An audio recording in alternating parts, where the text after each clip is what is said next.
Watching news at Prime. Let's bring you this now. Public Works Minister Dean McPherson is tomorrow expected to respond to the explosive bribery claims against suspended IDT CEO Tebogo Malaka in a media briefing at a Cape Town police station. Now, this follows a daily Maverick video showing Malaka allegedly offering journalist Pieter-Louis Myburgh 60,000 rand in cash to stop him from investigating irregularities at the SOE. So let's bring you the journalist, the investigative journalist who is on top of this story, Pieter-Louis Myburgh, who joins us via the virtual platform tonight. Peter, good evening to you, and thank you very much for coming through once again. And what a massive story this is. Importantly, this is separate from the oxygen plant tender. And the reason you were being called to a meeting this time around was on a fresh contract, it would seem. Just take us through what this contract is really about. I know that there's a story you intend to publish, so you can't give too much information, and we'll respect that. Yeah, so in fact, I will give very little information in that regard because we are wrapping up that piece for publication on Monday. But I can say it is an IDT contract involving Ms. Malaka and a prominent Gauteng business person, and then also a property that is currently being built for or by Ms. Malaka in Gauteng. Yeah. I know it's very little information, as you've said, but you do say in the video you have released that this property that is being constructed, is Ms. Malaka's private home, and the understanding is that the company constructing it could potentially be a company that is contracted by the very company that Ms. Malaka runs. Is that indeed a fact?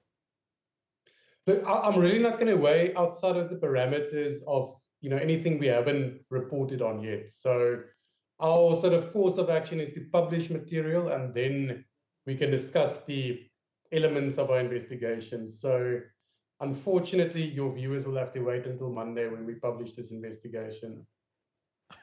I totally understand, Louis. So, Peter, sorry. Let's then talk about what that moment felt like, because watching that particular interaction between yourself and her, explaining her personal circumstances and why she is so desperate for this leg of your investigative work to not come to light, I could not stop cringing there. What did that moment feel like for you? Yeah, no, certainly. Look, so I will say that what we will reveal on Monday is very disconcerting and very troubling from a taxpayer's perspective, and for governance reasons at the IDT, etc. So that no doubt is the reason, considering the context and everything that's been unfolding over the last couple of months, why she was willing to go to such extreme lengths to approach me via the spokesperson and arrange this meeting where the money was offered to me. Then clearly it is something that's really deeply troubling her, and something that, in her estimation, once published, is going to bring her possibly into a whole lot of hot water, even more hot water than she is already in, pertaining to the oxygen plants issue and other IDT-related matters. Yeah. And I want us to go back a few steps now, and we're not going to talk about the upcoming work or the upcoming story that you're going to publish, because much of what has happened to her being placed on suspension relates to that oxygen tender that you investigated previously. And things appear to be moving fast. We saw today that the Minister of Public Works is going to be making some kind of announcement. Just by the way, have you been in contact with the department? Do you know what is likely to be said tomorrow by Minister Dean McPherson? And no, so I'm on the WhatsApp group for journalists that receives communications from that department. And I just noticed that the announcement tomorrow will be made at a South African police service station in Cape Town. So I assume possibly that there will be some sort of charge laid against Ms. Malaka. And clearly, you know, there would be more than enough grounds for doing so at this point, considering the last couple of days' developments. Yeah. Peter, Ms. Malaka is on suspension, and it does relate to the previous investigative work that you did, which was around the oxygen tender. And the viewers may perhaps need a refresher, because at that time, this company that had received the tender, it appeared, based on your investigations, that this was a shell company and that they did not even have the proper documentation for them to have won this bid in the first place. So I just want to take you back, including the viewers, to what we were told by the person who speaks on behalf of the IDT, who happens to be the very man who takes out big cash of money out of a bag and hands it over to you on that table. So let's just take a listen to this. I think this would have been some 7 months ago. It has become a bit of a concern for us as the IDT that some sections of the media, especially your daily Maverick, will come out and say a contractor that was registered in 2010 that has been doing work since then, and which is on 8ME on CIDB, is a ghost company. I think that or not in its own is untruth. I mean, we've got their central supplier database documents, which indicates that they are in business. So I think is a bit of disingenuous from Daily Maverick to come out and say it's a ghost company. So that's the spokesperson from the IDT. The very same person you see on that clip is the man who takes out money from a bag and hands it over to Pieter-Louis Myburgh. Peter, it goes without saying that that contract has since been cancelled, and thank goodness, in part because of your work, that no monies were lost here. Take us back. This company, who was the owner of this company, who, by the way, is no longer alive, as we established back then, and what happened here? Yeah, so, you know, unfortunately, that person, by all indications, committed suicide shortly after that matter came to the fore. But I just quickly want to jump back to that. So what has happened in the interim, of course, is all of those rebuttals from Mr. Makholane has now been refuted by the PwC investigation. So we could just keep in mind, it's no longer just a media house putting allegations on the table. There's now a forensic report refuting all of their defenses for that contract.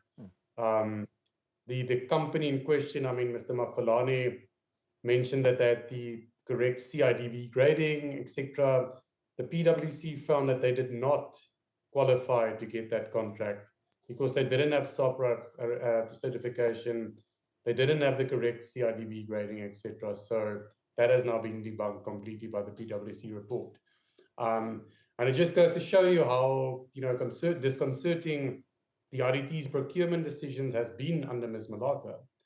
There's an 800 million rand contract for these vital life-saving equipment that's due to go to hospitals that then gets outsourced to companies that don't have the required certification to work with medical equipment.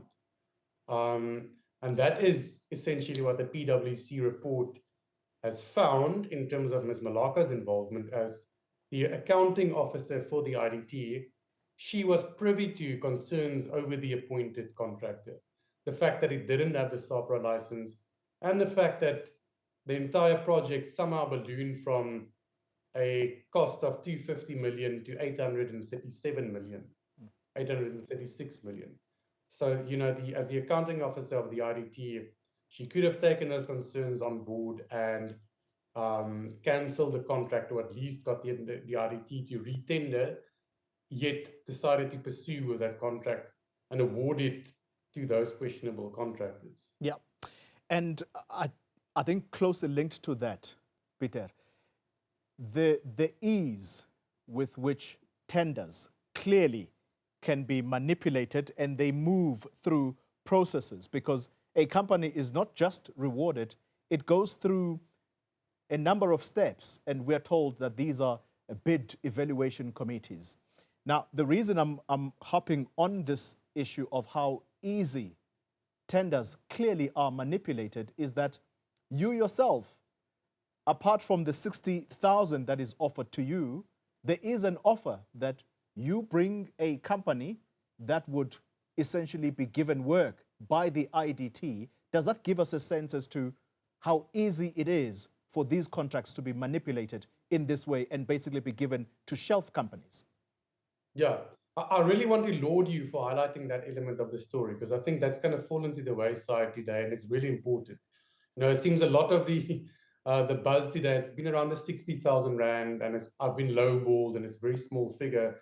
But absolutely, the larger boon that was put on the table here was me plugging into IDT contracts via my connected contractors. And for them to achieve that, they would have had to circumvent the lawful ways in which the IDT awards contracts to companies. Because I can't, as an individual, just bring companies to a state-owned entity like the IDT and be assured of contracts. There are procurement laws and regulations through which you get appointed, but clearly in this captured environment, it seems like it would have been possible for the CEO to manipulate those processes so that the contracts get awarded to people of her choosing. You know, and throughout the years, and it's not just myself, all of my colleagues in the media and investigative media space, you know, we are frequently told when we identify suspicious contracts, and especially, you know, when there's a top level official involved, a minister, a CEO, a DG, their first offense is always that, whoa, you know, it can't possibly be, because we are hands off in the tendering process. There's a bid adjudication committee, a bid evaluation committee. They do their work separately from our oversight. But we know now, because of what happened at the Zondo Commission and things that came out there, and myriad other revelations, that it only takes a whisper. It only takes a whisper or a threat that you might lose your job if you don't, you know, sign off on this and that. And that, unfortunately, I think that is largely what is happening in our procurement environment throughout the government. Pieter-Louis Myburgh, I hope that you stay safe, and that is of paramount importance. I mean, it is very risky work that you do. Thank you very much for your time, and I'm sure we are all looking forward to that investigative piece that's going to come out next week sometime. You don't have an exact date as to when we can look forward to it. We'll be publishing on Monday morning. Monday morning. Thank you very much. Pieter-Louis Myburgh, an investigative journalist at Daily Maverick.